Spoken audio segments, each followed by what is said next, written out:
Did God curse Mondays? The latest studies show a widespread societal dislike for Mondays, with as many as 80% of people saying Monday is their most stressful day at work. This aversion has led to the coining of terms like Sunday scaries and Sunday blues to describe the growing anxiety and dread that many people experience as the weekend draws to a close and Monday looms on the horizon. While the data points to a clear societal trend, some have wondered if there might be a deeper, perhaps even cosmological, explanation for our collective disdain towards Mondays. The answer might surprise you. Despite its prominent place in Western literature, a key detail in the creation account from the book of Genesis often goes unnoticed. Could this hidden clue hold the key to understanding our Monday blues? The creation account begins as follows. In the beginning, God created the heavens and the earth. The earth was formless and empty, and darkness covered the deep waters. And the Spirit of God was hovering over the surface of the waters. Then God said, "Let there be light," and there was light. And God saw that the light was good. Then he separated the light from the darkness. God called the light day, and the darkness night. And evening passed, and morning came, marking the first day. In the creation account, God spoke the light into existence and separated it from the darkness. This act of creation marked the beginning of the first day of the week. God surveyed his work and declared it was good, showing his approval of the order and purpose he had established in the universe. This declaration took place on Sunday, the first day of the week. The creation story then continues to describe the events of the second day. Then God said, "Let there be space between the waters, to separate the waters of the heavens from the waters of the earth." And that is what happened. God made this space to separate the waters of the earth from the waters of the heavens. God called the space sky. And evening passed and morning came, marking the second day. On the second day of the week, which would be the very first Monday in history, we find that God separated the waters above and below the area he called the sky. This would seem to be God's means of developing an atmosphere around the earth. However, the often overlooked detail in this passage, which is important for the purposes of our examination, is that on the second day of creation, God did not say that it was good.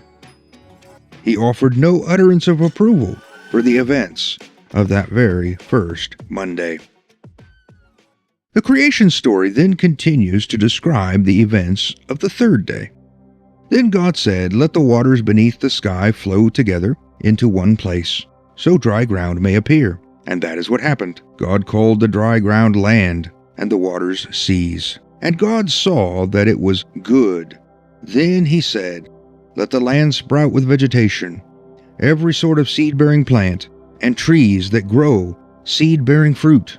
These seeds will then produce the kinds of plants and trees from which they came." And that is what happened. The land produced vegetation, all sorts of seed-bearing plants, and trees with seed-bearing fruit. Their seeds produced plants and trees of the same kind. And God saw that it was good. And evening passed, and morning came, marking the third day. In the biblical account of creation, on the third day, God commanded the dry land to appear, rising out of the water, and caused every kind of seed-bearing plant to grow.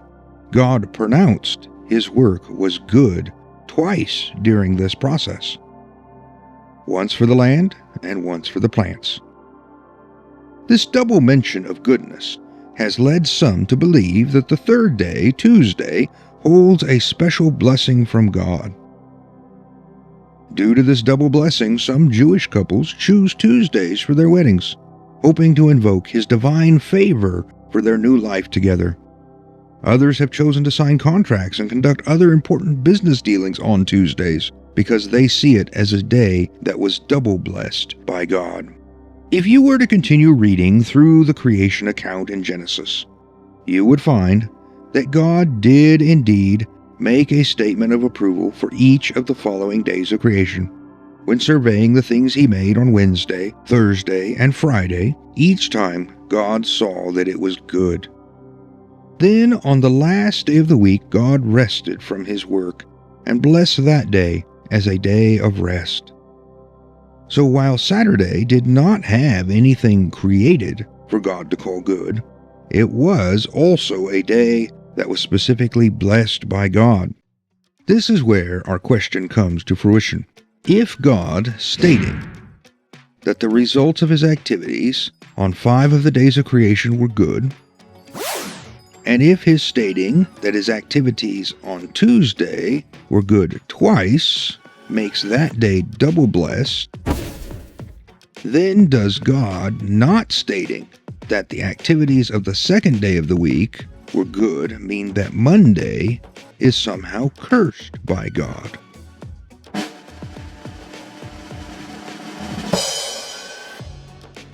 The clear answer is no, because the absence of blessing does not equal the presence of cursing.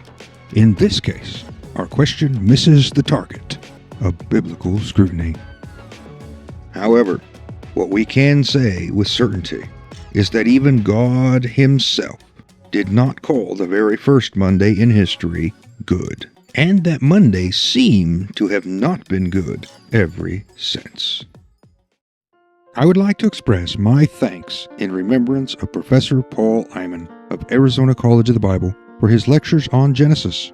In his lessons, he pointed out the irony and humor of God not saying Monday was good, and introduced me to the Jewish traditions that hold the concept of Tuesday being double blessed. All scripture references in this video were quoted from the New Living Translation. If you like this video and want to see more that contain biblical irony and theological humor, then hit the like button and subscribe.